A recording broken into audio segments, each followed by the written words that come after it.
Hi guys, you have to say that, it's YouTube, everyone says it. This is my Triumph Dolomite 1500 engine. Nothing particularly spectacular about it. I know everybody does it from time to time, but this is mine. Just to run you through with it. Started off by just cleaning the carburetors and got a bit carried away, so I've done all that, cleaned them all back up. I've kept the original wax stats. I had no problem with them before, so I stayed with them. I try to keep things as original as possible. So what we've had fitted done on this is I've got all new hoses. I think they're pretty much the clips as they were factory when they were built, so I try to keep those exactly the same.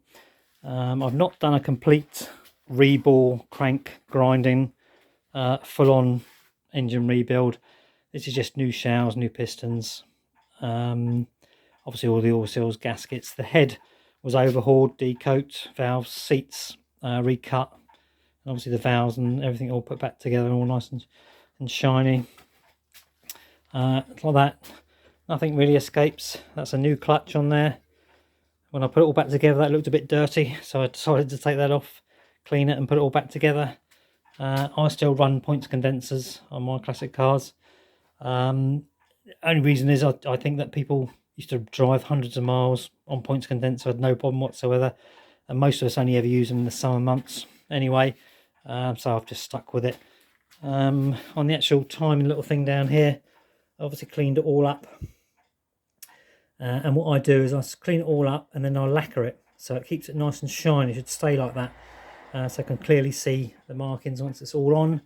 That was all obviously same with that, stripped down, painted, and I've lacquered that. And everything else is obviously pretty much as you can see there.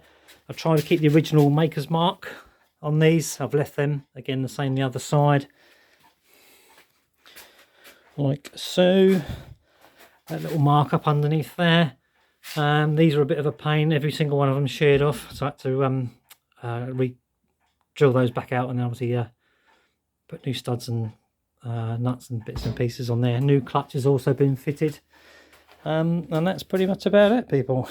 One Triumph Dolomite 1500 engine, all done and dusted. I've actually had it running on the bench here as well. I always like to do that with mine, in case you've got any problems and bits and pieces. It's always easier to do it on the bench rather than not. Took a little bit to get it going, bit of carb cleaner through the thing just to initially get it catch, but once it done that, away it went. I didn't have to adjust the timing at all or anything. It just I've obviously need to do it with a timing light. I'll do that when it's all in.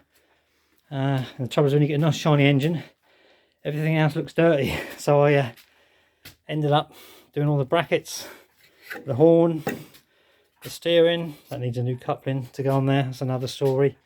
And ended up also putting another radiator in. The other one was quite clogged up and mucky and all dirty, and so I didn't want to run that new engine on all the old bits and pieces. So there we go. One Triumph Dolomite 1500, all done and dusted. Should last a few thousand miles now. Just got to put it back in now.